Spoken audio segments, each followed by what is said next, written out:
Anyway, yeah, so okay, got it. It's being recorded. Okay, got it. I got that.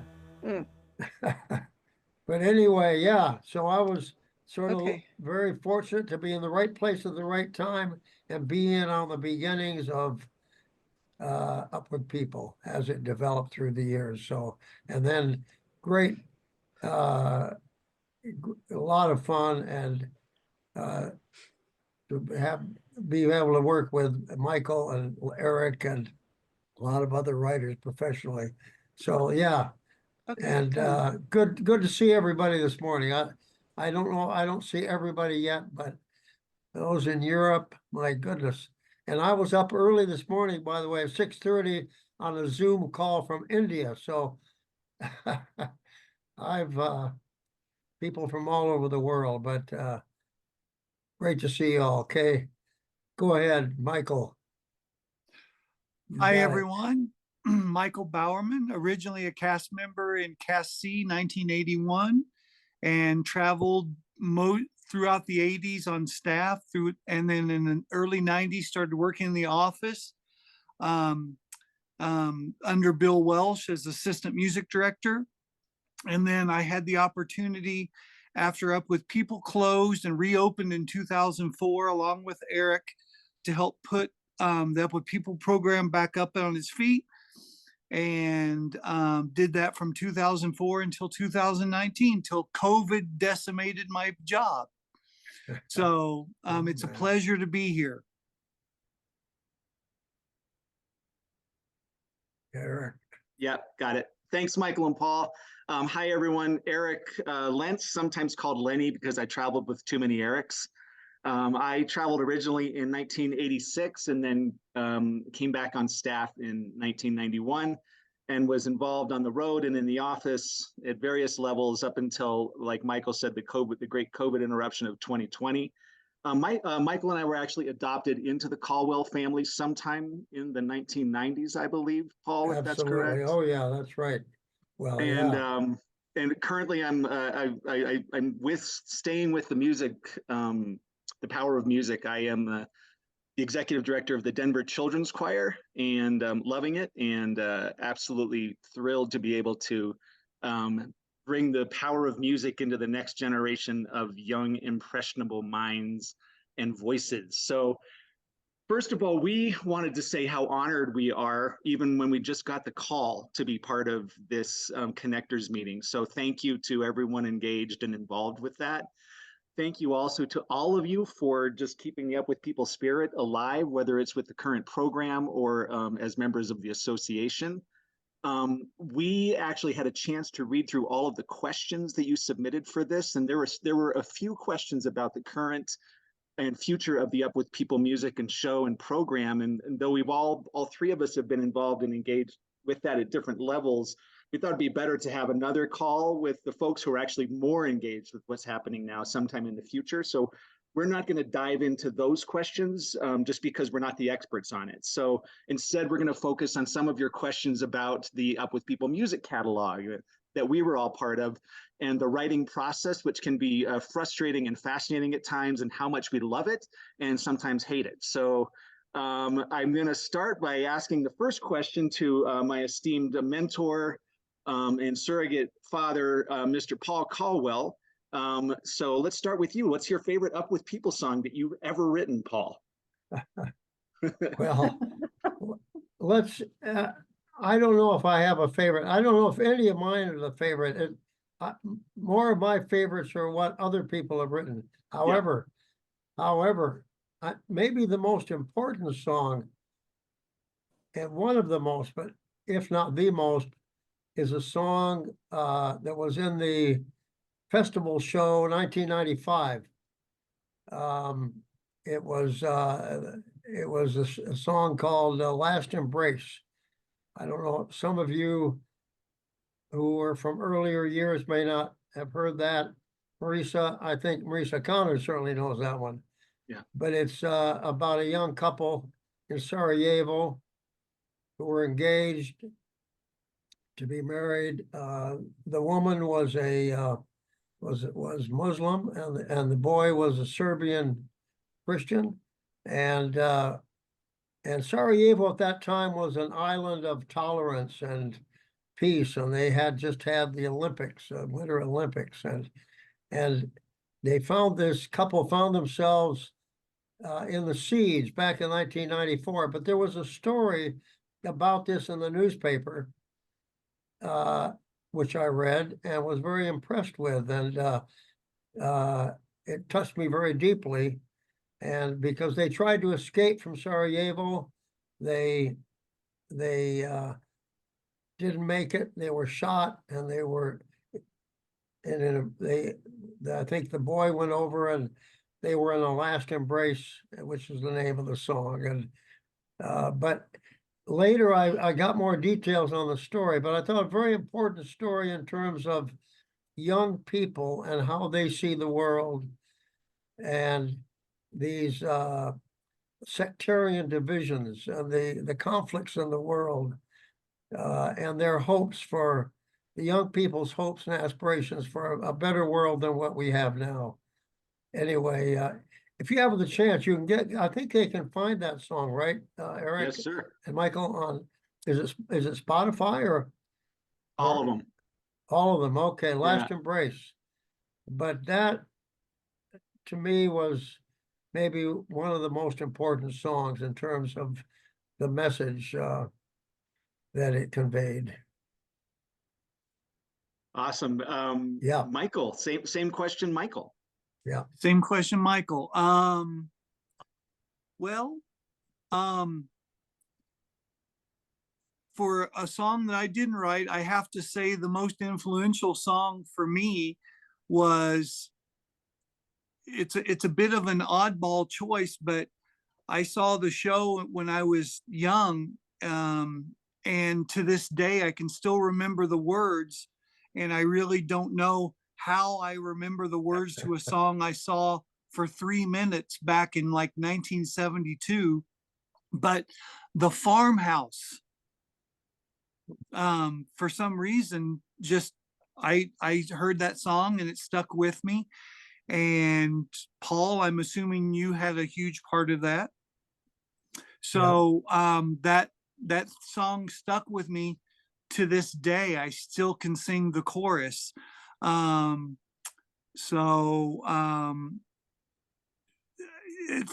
something that I participated in, I had the opportunity to, along with Eric, start contributing music towards the show. And it wasn't the first song that I wrote, but or that I participated in, but it's the one that meant the most to me. I wrote a song about my relationship with my father, who was the most important person in my life in making me who I am today. So I had the opportunity to write a song called You're My Son. And we were very nervous about putting it in the show because it's not a typical Up With People show type song. But after we did the first dress rehearsal with the show, there's that minute moment after a show ends, after a song ends, before the applause begins, that there's a bit of silence. And I heard at least 4 or 5 adult men say, like, wow. And I knew that it had touched other people in the same way that it touched me. And it was a very proud moment for my musical life and for my personal life. Yeah. So Cool. those are my 2 answers there. Yeah, Eric? great song. Yeah, Yeah, that's awesome. yeah. And just funny aside, or maybe not a funny aside, maybe just an emotional aside. We intentionally paused the show after the premiere of You're My Son because we wanted to have that catch breath moment. And it was powerful, Michael. That was so powerful. Yeah. And I guess my favorite song that I didn't have a part in writing, but it's very similar to Michael, was the very first Up With People show I saw. The song "Let the River Flow" Still, one of the most beautiful melodies that I've ever heard. And as a tenor, when you're an aspiring tenor, I don't think anybody's really a true tenor ever. I was an aspiring tenor, and I just loved to challenge myself by singing that beautiful melody. So, in terms of my story is very similar to Michael's in terms of, I don't know if it's, I would call it my favorite Up With People song that I've written, probably, but the most powerful personal song I've ever written was a song I wrote for my brother. And I think the interesting part about Michael's story and my story is we did not write these for Up With People. We wrote them because we just like to express ourselves through music. And my brother passed away in 2017. He had a lifelong battle with depression and abuse, and not physical abuse, but substance abuse. And so I wrote a song for him. I started out calling it Yellow Suns and Kryptonite because of the power and the crippling the crippling power of depression, and how you can feel like Superman one day and just like Superman on Kryptonite another day. And then I took the song and we sat down with Michael, and Jeb Colwell was in town, and we kind of tooled around with it, and we ended up changing it to what I'd written as a hook, which is a kind of a lilting hook about ups and downs. And we changed the title of the song to Roller Coaster and ended up putting it in the show. And similar to Michael's experience of You're My Son and the audience reaction, we didn't hear wows after it. We heard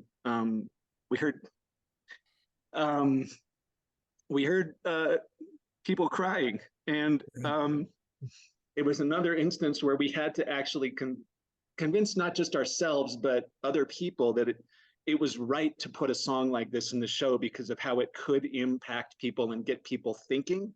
And the idea of the song is not about how debilitating depression is. It's about the fact that it is a disease, and the only way to treat it is to be around people and to show them love, and consistently let them know how much they matter. So yeah, sorry for getting emotional. It's Sunday morning. Yeah. I've only had one cup of coffee. Oh, man. Well, that song speaks to what's happening today. I mean, you got talk about the ups and downs. Yeah. Yeah. All right. So Yeah. another question that Carry we found on. interesting, and we're going to use our own like adjective here, but the adjective used in the question was easiest. So Michael, we're going to start with this one for you, and you can choose to say easiest, hardest, quickest, fastest, whatever. But the question was, what's the easiest song you've ever written? Oh, wow. Well, my first answer is probably the same as Eric, so I will allow him to have that one. So we were in the process of trying to create a new show for the 50th of Up With People, and it was a monster responsibility to be able to write something that was going to keep up with people going towards the future, but allowing us to look backwards and not being held back by the past, but to look back and honor the past while keeping going forward towards the future. And we came up with the title of The Journey. So we thought that was good because the journey is about your destination, but it's also the story of where you've been. And that's basically what Up With People is in a nutshell, is that. So we were trying to write the synopsis of the entire show. What would we say at the beginning? How would it end? And we came up with the idea of a title called Journey On.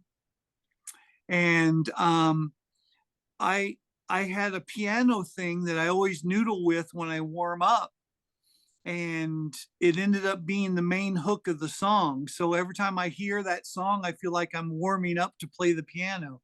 So after we decided on and kind of wrote a rough draft of the song, we found out that there's a Broadway musical called Ragtime that also had a song called Journey On that made, we didn't steal anything other than the 2 words of the title. So the songs are completely different. So it was because the main hook was already in my head, and the lyrics came to all of us pretty quickly because the story was easy to tell because we had lived it our whole life. So like Eric said, I don't know if that's definitely not the definition of easiest, but I think that's the one that went from seed to full growth the quickest. Yeah, definitely. Paul, I'm going to save you for last on this, just because I'm going to kind of piggyback off what Michael was just saying. Yeah. That was an incredibly emotional song to write, Michael. If you remember, we based the lyric of the first verse on Nelson Mandela, and then the second verse was based on Stuart Scott, who actually inspired the lyric and the chorus. It's in the end, it's not just where you go, but how you get there and who you've known. Stuart Scott passed away from cancer, and gave one of the most inspirational speeches when he won an award at the ESPYs that I think Michael and I have ever heard. It just knocked us over, and so that's where that kind of was based. But the easiest song, I think, the quickest song we ever wrote, Michael, was we were approached to say, what can Upwith people say about the migrant crisis in Europe? So this was, I think, back in, I can't remember what exact year, Michael, that we wrote this, but it was maybe around the 2015 time, somewhere around there. And so Michael and I always have my guitar in the office, and Michael and I got together in this crappy little room and our little office space down in an industrial park in North Denver. And we wrote Crossroads, I think, in less than half an hour, Michael, which doesn't speak anything to the fact other than that, like, Michael had a thing he'd been noodling on for Journey On. I had a guitar hook that I'd been noodling on for years, and that's the opening acoustic guitar hook in that song. And then Michael and I just bounced back on the verses, and then really coalesced on the chorus, and we went in and played it for Dale. And we should give Dale a songwriting credit on it, because he suggested that we change one word, and we did. Oh man! And that became the song. So, Sir Pablo Colwell, how about you? Same question. Well, probably. I mean, for me, no song has been easy to write. It's just how, which was less hard, and then there's a whole list. But I'd say one of those was a song called, for those of you from the 91 era, 91 to 93, everybody put a little bit in. And Eric Lentz was a busker in those days, who I don't know if you remember, the busker really kind of was the narrator of the show, tied the show together. And Eric would be out in the hallway before the show, busking, people putting money in his guitar case. Anyway, everybody put a little bit in. That was one of them. One of the less hard. Best job I ever had, Paul. You hired me to basically play guitar and sing around the world, and I absolutely loved it. Yeah. Well, such a great job. You were the best busker. All right. No, you and your brothers were the best buskers. Yeah, we're the original buskers. Yeah. I was just carrying on the tradition. Yeah. All right. So Pablo, we're gonna keep on you, okay? Yeah, okay. This question, I think, fascinated all three of us. Because it's so personal and so different yet the same. So, Paul, the question is, I'm going to read the whole question and you choose which part of it you want to focus on. The question is, can you tell us about the creative process? Do you start with the message you want to get across? Just to answer that specific question, the message or the idea. You have an idea for a song. They say, hey, there's an idea for a song.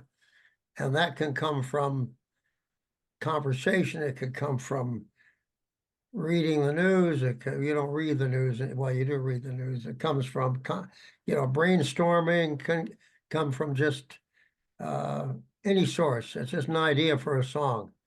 And also yeah, the ideas for songs also come from where things are at in the world. What's the human condition right now? What's going on in the world? Often that was, yeah. So do you want me to just talk a little more about the creative process in terms of, but in terms of, how we approached it, or, because it's very different. Yeah. Everybody has created in some way. All of you have probably written poetry or written books or created something. And our angle on it is as songwriters and how we kind of approach songs. And I'd say first thing is the need to write songs. And my brothers and I, back when we were teenagers, were recording for Columbia Records. And we needed to write songs for that. So we did. And we just happened to have the ability to put words together, put rhymes together, put music to the words. Sometimes put words to the music, and go that way too. But then as we traveled the world, there was a need. We needed to write songs for countries. We needed to write songs for leaders. We were singing, we were meeting. And we have a song that became kind of a national song of the Congo called Vive le Congo. And that was written for the independence celebration. But then in 1965, and I'm just going to give a little bit of the history here. 1965, we committed ourselves, my brothers and I, Steve and Ralph and myself, said we would produce a coffee house kind of concert every week at this conference in Mackinac Island. Many of you were there. And so it became more than just a coffee house occasion, but we needed to write songs for it. And this is where we looked around and we saw what was happening in the country. And we said, we need to have a song that kind of has a unifying message. And that's where Up With People came up with the idea of thinking of protest, with sign, down with this, down with that. And something that would be all inclusive, more of an inclusive type message. And that's where the Up With People idea came. And so, yeah, so that was, and then, but when you have an idea, that doesn't produce a song.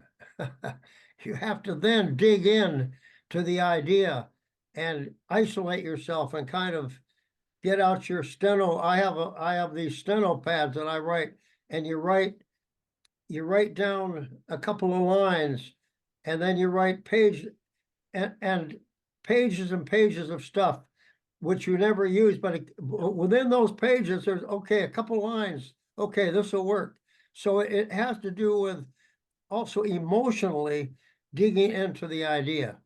Yeah. And if it moves you, and then you got something.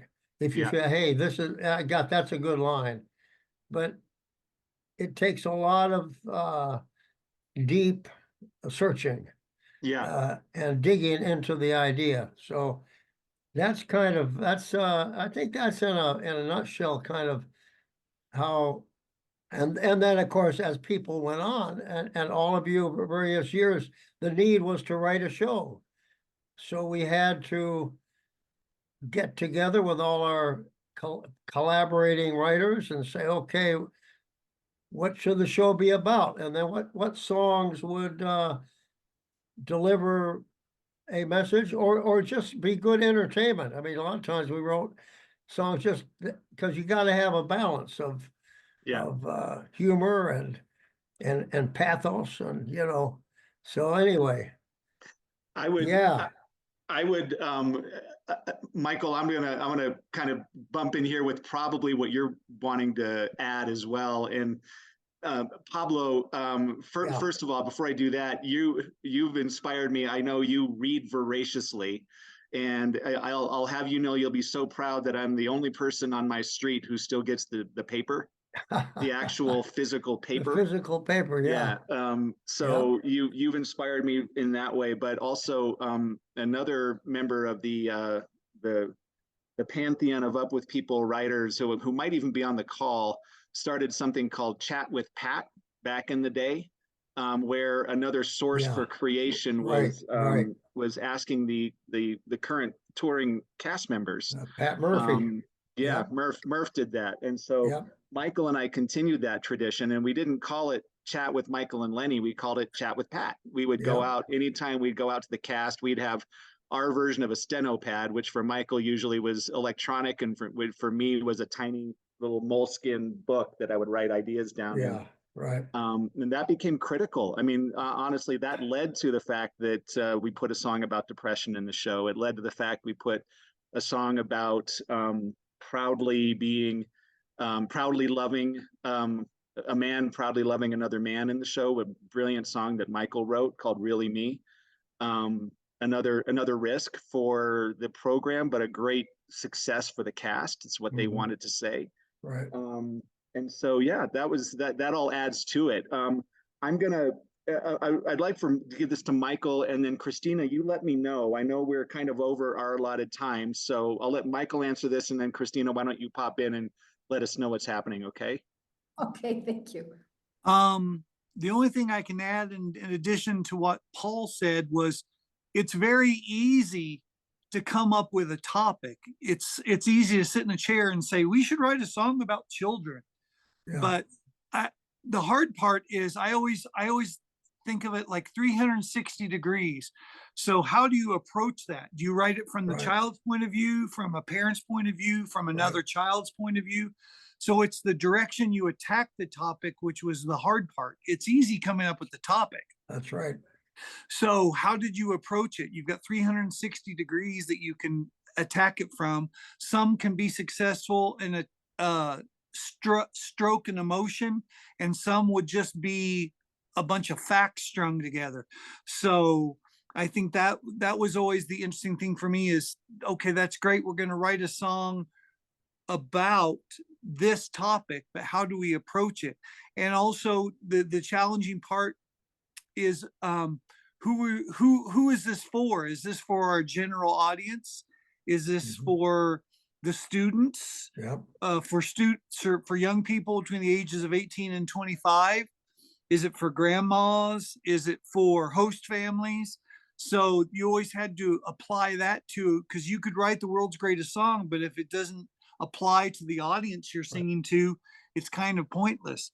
So you had to always know who your audience was and try to create something that would touch them and make them remember the song so many years later as it did to me when I was young. Yeah, So- and another one thing we haven't talked about, and I'll just in a 30 seconds, I'll try to. I never have put anything in No. 30 seconds, but I'm gonna sure try this time. Is the music. We haven't talked about the music. And sometimes say, what comes first, the music or the words? Well, of course, you know, the idea obviously is probably first, but then